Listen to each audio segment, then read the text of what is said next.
Hayırlı erте, Россия 1 телеканалында Татарстан яңалыклары, студияда Гүлназ Ибрахимова, безнең бүгенге чыгарылышта.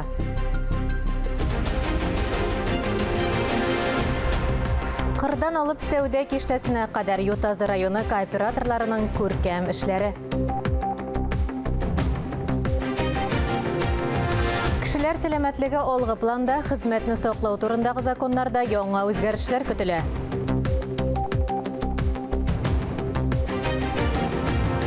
Пассажир автобусларын нинди хәлдә автоинспекторлар җәмәгать транспортын тикшерү рейдларына чыкты.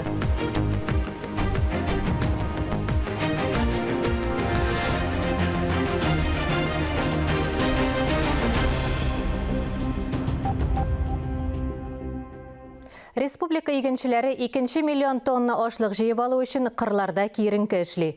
Кырылык булу сәбәпле быел уңыш түбән. Гектардан уртача 16 центнер чамасы. Бу әлбәттә көтелгәннән күпкә азрак. Техниканы яңартуга, ягулык майлау материаллары ашламалар сатып алуга шактый чыгымнар тотылды. Яшь комбайнчыларның традицион хезмәт кешесенә дан конкурсы да дәвам итә. Татарстан дәүләт телерадио компаниясе быел конкурсны авыл хуҗалыгы һәм азык-төлек министрлыгы шулай ук Казан Аграр университеты белән бергә 13-нче тапкыр уздыра. Уракның барышы турында Ерак Ютазы район кырларыннан безнең махсус репортаж.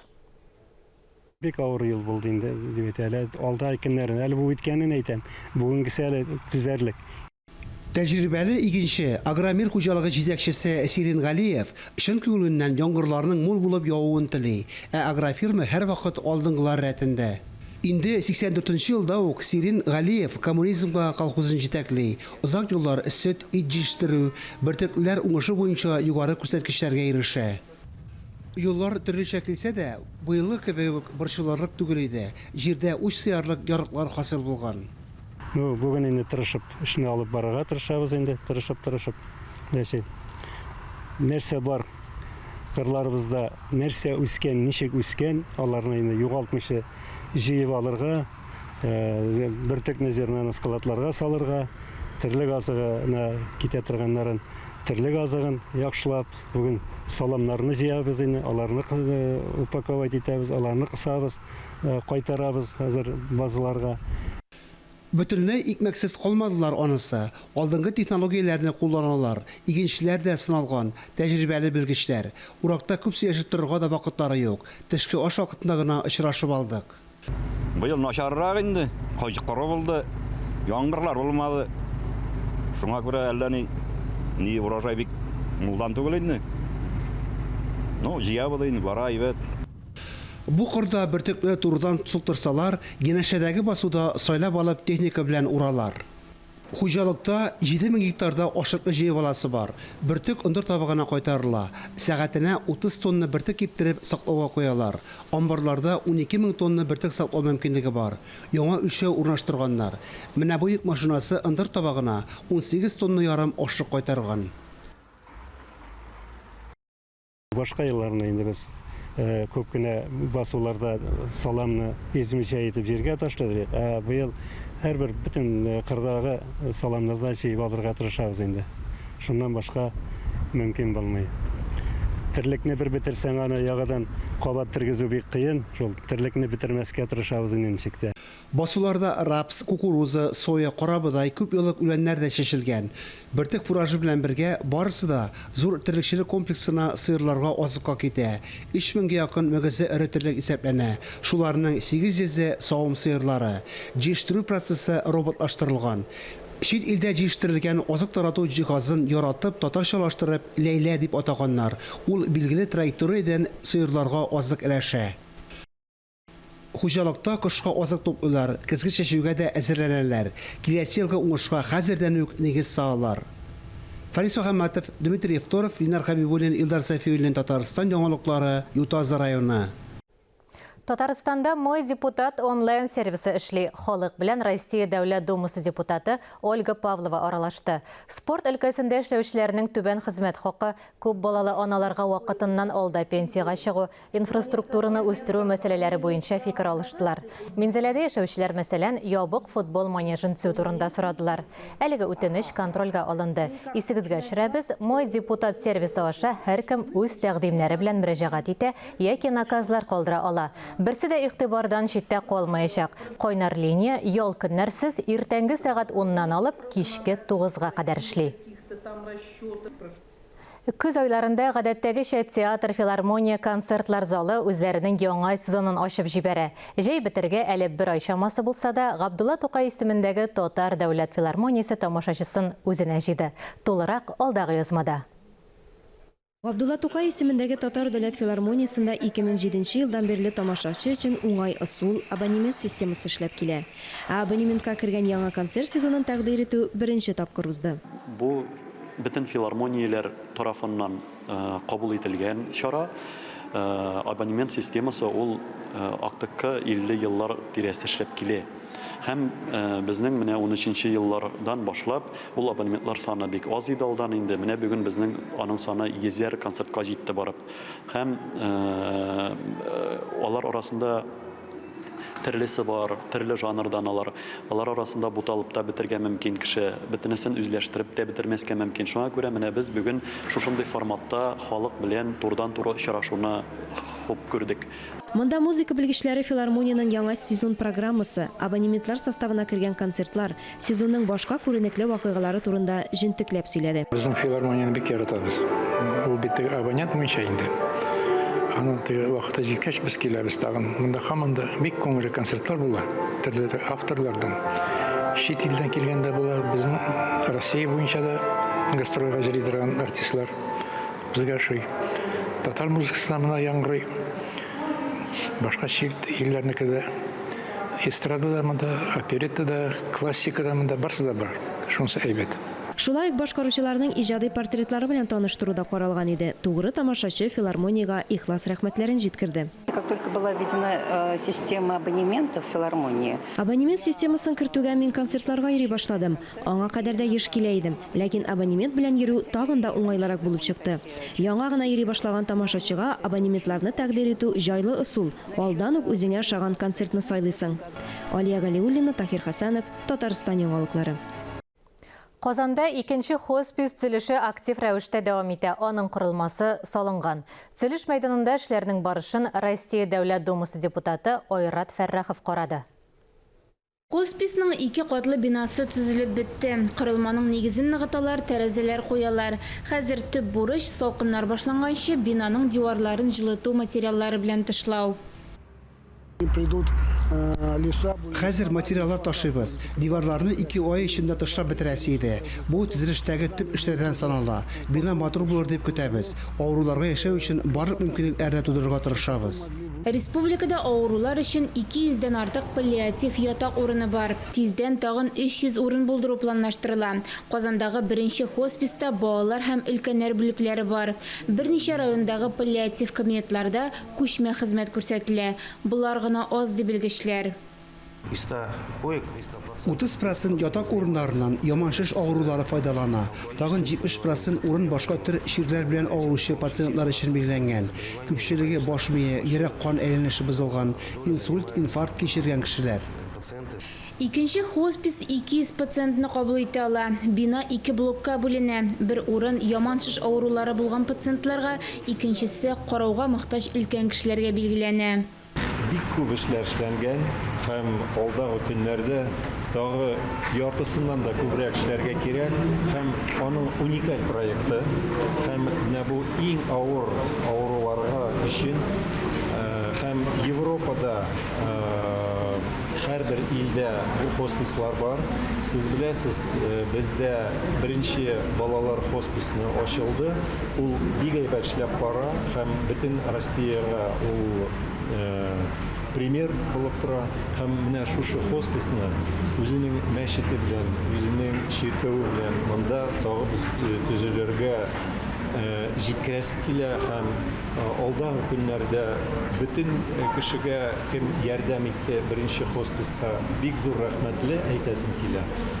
Яңа стационарны 2025 елга кадәр ачу күздә тотыла. Аны күмәк көч белән төзиләр. 175 миллион сумга якын акча җыелган. Эшләрне тәмамлау өчен 2 тапкыр күбрәк акча кирәк. Хоспис төзелешенә теләгән һәркем үз өлешен кертә ала. Ания Гыйбадуллина, Ралина Абрамова, Ленар Хабибуллин, Татарстан яңалыклары. Эфирда Татарстан яңалыклары дәвам итәбез. Питрәч районындагы Күн авылы җирлеге территориясендә хайваннарда кытру авыруы ачыкланган. Шул сәбәпле әлеге территориядә карантин кертелде. Карантин кытру авыруы юктыруда шикләнелгән соңгы хайванны чалганнан соң 60 көн дәвам итәргә тиеш. Авыру чыганагы ачыкланган урында авыруга тиз бирешүчән хайваннарны дәвалау тыела. Шулай ук әлеге территориягә чит кешеләрне, шулай ук прививка ясалмаган хайваннарны кертү, читкә чыгару бер урыннан икенчесенә күчерү тыела. Табын күрке икмәк. Һәр ипи салучының, һәр предприятиенең үз рецепты, үз серләре бар. Ширмешән районы 30 Имән авылының кечерәк кенә пекарнясында Сония Гыйләҗева салган икмәк күмәчтән дә тәмлерәге бар микән ди аның авылдашлары һәм читтән кайткан кунаклар. Ыста янында хәбәрчебездә булып кайтты.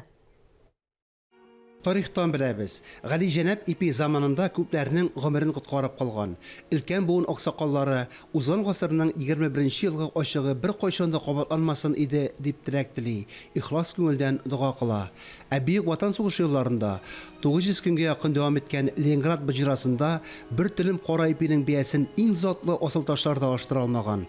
Сугыштан соң әле 60-70 елларга кадәр халыкның иркенләп ипигә туена алмавын да онытмыйк.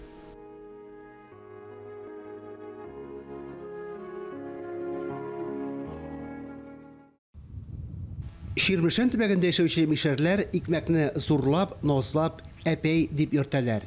Пекарнялар ачылганчы, электән кылмактан ясалган хуш исле чүпрәдән камыр басып, авыл мишләрендә күпертеп ипи күмәч, кабартма пешергәннәр. 5-6, 8 балалы ишле гаилә өчен ипи төп ризык булган. Менә аларның барысында 2-4-6 җирдә сезгә. Ветеран сәүдә комплексының кече пекарнясында элеккеге матур традицияне Сония Гыйләҗева дәвам итә. Көнгә йөзләп ипи, пироглар, башка камыр ризыклары пешерә. Ял көннәрендә читтән кайтучыларның заказлары буенча үзе генә белгән рецепт буенча бавырсак пешерергә, каз какларга да өлгерә. Түбән Камадан булам. Монда туганнарыбызга кайтып йөрибез. Бүген матур гына мәҗлесләр узды. Шул уңайдан кайттык, хәлләрне белешергә. Туганнарның кибеткә кирми китмибез. Безнең монда яраткан Сания апабыз эшли, сатучы тәмле икмәкләр пешерә. Кылмак икмәкләре пешерә. Натуральный, эко хлеб дияргә дигәндәй, шуңа күрә алмый китмибез. Күстән эшләр алабыз. Безнең традицион кылмактан, чиста, табигатьтә кылмактан ясаган ипи пешерәләр. Шулай алар пироглар, сметанниклар пешереп, безнең авылга һәм күрше авылларга пешереп саталар. Егет кешегә 70 төрле һөнәр аз диюләре хатын-кыз булса да, Сония апага да туры килә. Мәктәпне тәмамлауга ул егетләр һөнәрен сайлый. Газ һәм электр белән эретеп ябыштыручы белгечлеген үзләштереп, туган авылына эшкә кайта. Ир егетләрен дә уздырып, колхозда җир җимертеп эшли. Берничә чакырыш җирле совет депутаты итеп тә сайлана. Әнием бик татлы ипиләр салайды, пироглар салайды, туй ашлары ясайды. Шуңа күрә Қоннан келе тұрғандыр деп ойлайм. Менә хәзер кылмактан ипиләр салабыз, пироглар салабыз, булочкалар ясыйбыз, барсында пешерәбез. Халык рәхәтләнеп ала, рәхмәт. Укыйлар безгә. Шәһәрләр шатланып алалар бездән. Без натуральный җимешләрдән ясыйбыз. Икмәк салуның, ипи салуның үзегезгенә хас сире барманың. Баштан бит инде аны ачытырга да ярамый, тичедә ясарга ярамый. Без инде җайын алган бик тәмле ипиләр салабыз. Зур ипиләр салабыз туйларга, бавырсаклар пешерәбез, казлар пешереп җибәрәбез туйларга. Минем напарницам бар, хәзер напарницам эшли ландыш. Шандыр гына гәүдәле Сания апа кай арада барысына да өлгерә дигән. Утта янып, җиргә нык басып йөрүе, җиркенеп эшкә атлыгып торуы булышадыр. Йорты да әллә кайдан балкып, ялтырап тора. Каралты курасында маллар кышкырт асрый, яшелчә, җиләк җимеш үстерә. Йөзе һәрчә елмаю нурыннан балкып торган Сания апа әнә шулай көндәлек тынгысыз хезмәт җимешләре белән авылдашларына шатлык өләшә. Фанис Мөхәммәтов, Ира Хәмидуллин, Илсур Вәлиуллин, Татарстан яңалыклары, Ширмешән районы. Эфирдә Татарстан яңалыклары хәзер матбугат күзәтүенә тукталырбыз. Аның белән сезне журналист Миңназим Сәфәров таныштыра. Хайырлы көн, мөхтәрәм җәмәгать. Тапшыруыбызны Токиодагы Олимпиада уеннарына биреп торганнан соң, ниһаять эшебезне дәвам итәбез. Гадәттәгечә татар матбугатындагы игътибарны җәлеп итә торган язмаларга күз салып китик. Хәвефле җәй ни хикмәт августта да тынычлана алмады. Әле тегендә, әле монда давыл чыгып кешеләргә зыян сала тора. Табигый зыянга безнең ваемсызлыгыбыз аркасында килеп чыга торган хәвеф-хәтерләр дә өстәлә. Шундый бер очрак турында Шәһри Казан газетасы да язма чыгарган. Яшел Үзән районындагы Әйшә авылында крестьян фермер хуҗалыгындагы 13 бозауны сукбай этләр бутарлаган. Урам этләрен юкка чыгарга ярамый, аларны тоткан чыракта да үрҗемәслек итеп, колакларына чип тагып, яңадан чыгарып җибәрү яки приютларга урнаштыру уйнау без көткән нәтиҗәне бирмәде дип ачынып яза газета журналисты. Әле кайчан гына шул ук Яшел Үзән районындагы Осиново бистәсендә этләр мәктәп укучысына ташланган иде. Төрле дәрәҗәдәге дәүләт оешмаларының һәм түрәләрнең битарафлыгы аркасында сукбай этләр кытчыкмалы куркыныч көчкә әверелеп бара. Бу кешеләр мондый хәлне җәмгыятебездәге кешеләргә карата булган мөнәсәбәтнең ахыр чиктән начар булуы белән аңлата. Ахыр хәерле булсын. Этләр димәктән, боралада капкагыздан кулына кагаз, каләм тоткан кеше кергәнне күрсәгез, курыкмагыз. Булар сезнең алмагачларыгызны, карлыган яки башка җиләк-җимеш куакларына түгел, кош-кортларыгызның, хайваннарыгызның исәбен алырга килүчеләр. Дөрес, алар бу исәп-хисапны сезнең сүзегездән чыгып кына ясарга тиешләр. Татарстан эшләр үзенең укучылары менә шундый яңалык белән таныштырган. Авыл бетә дип шаң суккан бер заманда каланың күңел кайтарлык гамәлләреннән туйган шарасызлык тан тәртәне яңадан шул авылга бурычларда күренә башлады. Барнауылдагы шәп йортларын ташлап Апас районына кайтып икылган бер бик күркәм гаилә турында яза Татарстан эшләр газетасы. Иншалла, мондый гаиләләр күбрәк булса иде. Кешелекнең буыннан буынга үзәгенә үткән афәтләрнең берсе ул эчкечелек. Ватан Татарстан газетасы да әлеге проблеманы үзенең беренче битенә чыгарып биргән. Баксаң, әлеге афәт коронавирус чорында тагын да артыграк баш калкыта башлаган икән. Вирусны спиртлы эчемлек белән җиңәм дип, алданучылар афәтнең тагын да кәттәрәгенә тап булганнарын үзләре дә сизми кала дип раслый белгечләр. Газета журналисты исә төрле яктан килеп, баш ташлап эшенә ничек айындырырга дигән сорауга җавап эзләгән. Һаман сайын проблемалар турында гына сөйләшергә димәгән дип инде Ватан Татарстан газетасы Токио Олимпиадасыннан алтын медаль алып кайткан Казан кызы Марта Марсианова белән әңгәмә үткәргән. Аягына урттырып та рапира турнирында иптәшләр белән алтын медаль яулаган кызның уңышы Татарстанга дан китереп кенә калмыйча, Казанда фехтование буенча Олимпия резервы Республика спорт мәктәбе төзелешенә тизләнеш тә бирде. Төзелешкә акчаның яртысын бай эшмәкәр Алишер Усманов үзе бирергә булган. Тормыштан бер дә зарланмыйча, гел җыгып кенә яшәргә насыйп булсын иде дигән теләктә бүгенгә сезнең белән саубуллашам. Исәнлектә күрешик. Хөрмәтле телевизор караучылар, мин Гөлназ Ибраһимова бүгенгә сезнең белән саубуллашам. Программабызны актуаль әңгәмә сәхифәсенең чираттагы чыгарылышы белән дәвам итәрбез. Аны минем коллегам Идел Кыямов алып бара.